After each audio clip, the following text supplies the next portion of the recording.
All right, y'all, it is time for some Monday Mr. Money Mustache motivation. If this is the first episode of this series that you are seeing, Mr. Money Mustache is a very popular financial independence, retire early blogger in this space, and I absolutely love his content, and I like to share it on my channel so that we can discuss what we think of his opinions down in the comments section below. As always, these articles that I read, I will link to them in the description box below, so if you would like to learn more about Mr. Money Mustache or check out his website, it's down there linked for you.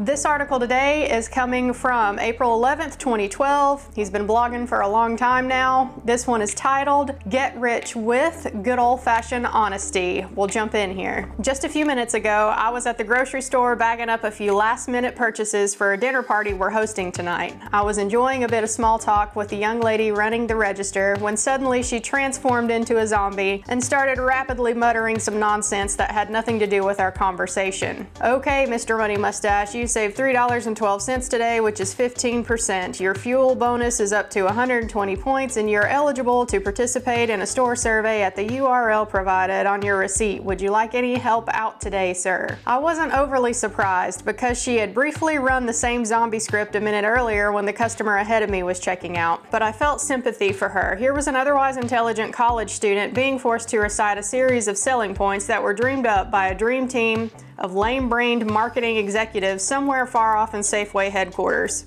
I knew her plight because I was often scolded in my own minimum wage jobs for not delivering the prescribed annoying marketing speeches when I thought the boss wasn't watching. The executives surely had their on-staff statistical analysts run some numbers which indicated that customer conversions from grocery to fuel sales increased by 3.12% in the 90-day period after adding the fuel points reminder, and that Safeway discount card usage increased 5.55% due to the reminders about the fake savings. These executives surely congratulated themselves.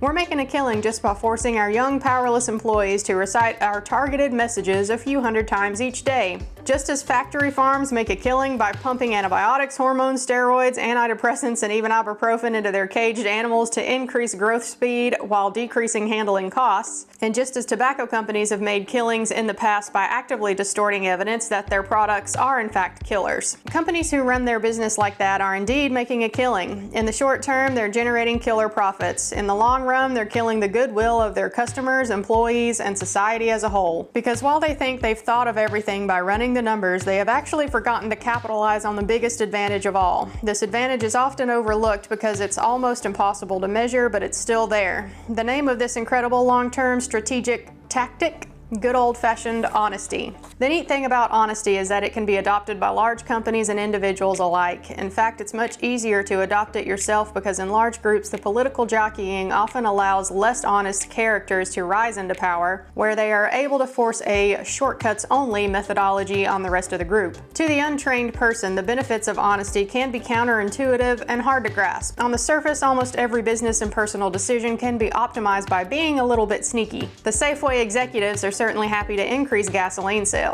The plumber can definitely make a few extra dollars by exaggerating the number of hours worked on his customers' projects. The tourist trap operators have a good cackle when they count their profits from $78 per adult admission prices and selling people overpriced photographs of themselves on the roller coaster. Even I have been encouraged to be sneaky by some of the companies that provide referral fees for this blog. If you just write an article promoting this new credit card or that product, you'll surely see your commission numbers go through the roof. No, it doesn't matter if you actually use the product yourself, just write the articles and you will see. That is also rampant on YouTube, is it not?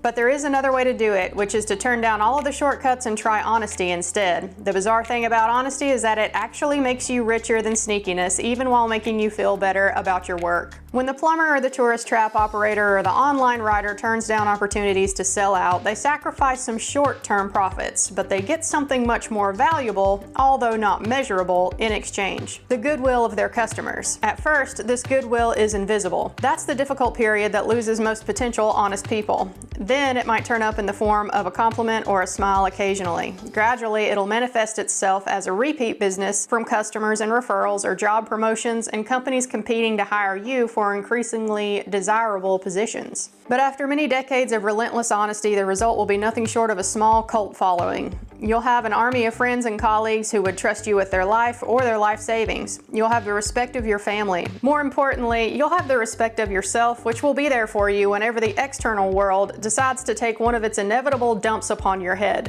When you eventually expire, the story of your honest life will be your most valued legacy.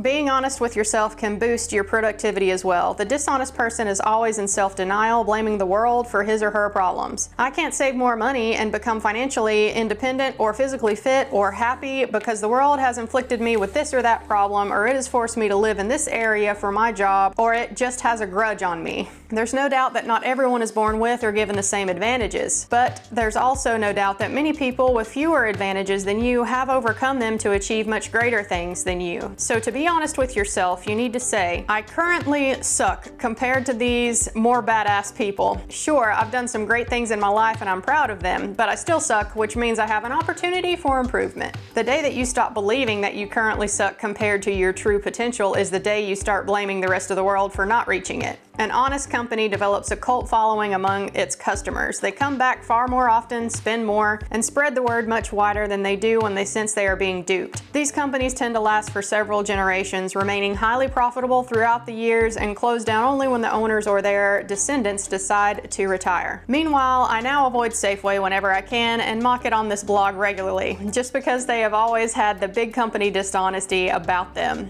Besides the constant sales pitches, I'll never forget the time they tricked me into paying $3.99 for a single red pepper by doubling the price overnight. That move may have brought Safeway an extra $2 of profit in the short term, but it will cost them many thousands over the long run. I suspect that Mr. Money Mustache may be a grudge-holding type. What do you think? Although his fame has brought him a few critics, one of the most prominent honest people I've ever studied is Warren Buffett. Calmly and through many decades, he has simply told the truth and avoided sellouts and shortcuts while practicing his natural talent of investing in and managing companies. Despite constant understatements of his own abilities and cautious downplaying of the future performance of his company, Berkshire Hathaway, he has consistently blown the doors off of his less honest competition in both company performance and in respect. The honesty has created such a snowball of credibility that his words alone can save or destroy companies. A series of relatively small investments he made during the 2008 financial crisis helped to stabilize the entire world economy simply by lending his credibility to the financial system. Imagine being so well respected that even your symbolic gestures can save the whole fucking world. That is the utmost expression of the power of compounded honesty. Although the examples above can be intimidating, getting started in riches through honesty is easy. You just have to stop caring at all about the short-term gain and develop the ability to downplay rather than exaggerate your own abilities. Although I'd enjoy building this $25,000 kitchen for you, Mrs. Smith, I'd still suggest you consider some other options as well. You might get just as much functionality by just adding an island to your existing kitchen. And be sure to get quotes from other contractors as well. I've bid this one a bit high since some of the work is new to me and will take me longer. Other carpenters may be able to beat my price if they're more experienced in this area. I'm sorry about the bug in the latest software release. That was totally my fault because I failed to catch it when designing my test cases. I've now got it fixed, and a big part of that came from the help that Rakesh provided me late on Thursday night. Once you adopt the policy of honesty, it's hard to go back. The reduction of stress you will experience from dropping all pretense and salesmanship will provide an immediate boost in your effectiveness. And far from being expensive, it's actually one of the most profitable habits you can develop. And he has a little asterisk down here at the bottom. My use of the F-bomb in this sentence represents my best effort at being honest as well. I was initially tempted to censor it thinking, honesty is also a common religious value, and who knows, this article might get forwarded widely among churchgoers if the internet decides it shall be so. But swearing would very much decrease its popularity among that group. Should I use a different word? No, fuck it. The sentence sounds better with the wonderful expletive, so I must be true to the mustachians. Always respect Mr. Money Mustache for being true to the mustachians. I also know some YouTubers who censor themselves as well on their channel, but truly I can't blame any of us for doing that. Truth be told, I'm a little more foul-mouthed on a day-to-day basis than I am on my YouTube channel, but I will say for smaller channels looking to grow, YouTube does kind of frown upon the swearing. In fact, when you upload a video and you're a monetized channel, they ask you if there's any swearing in the video, and if you choose that there's a lot of it, then that video is not even eligible to be monetized, so I don't blame people for trying to tone that down in their own channel. But if I'm gonna share Mr. Money Mustache on my channel, then I gotta be true to Mr. Money Mustache. So yeah. What did y'all think of this article? Let me know down below. This one made me think of a time when I used to work for even a non-profit hospital system, and not only did we have a script that we were supposed to say to every patient when we went to get them to do their ultrasound, we had to practice this on every so often, depending on whether or not our satisfaction scores on our surveys that got sent out to the patients came back okay or not. If they weren't all rated excellent, then basically we got punished for not scoring excellent in all categories, and then we had to have role-playing activities where we went through the script that they gave us that we were supposed to say to these people. And y'all, I hated it with an absolute passion.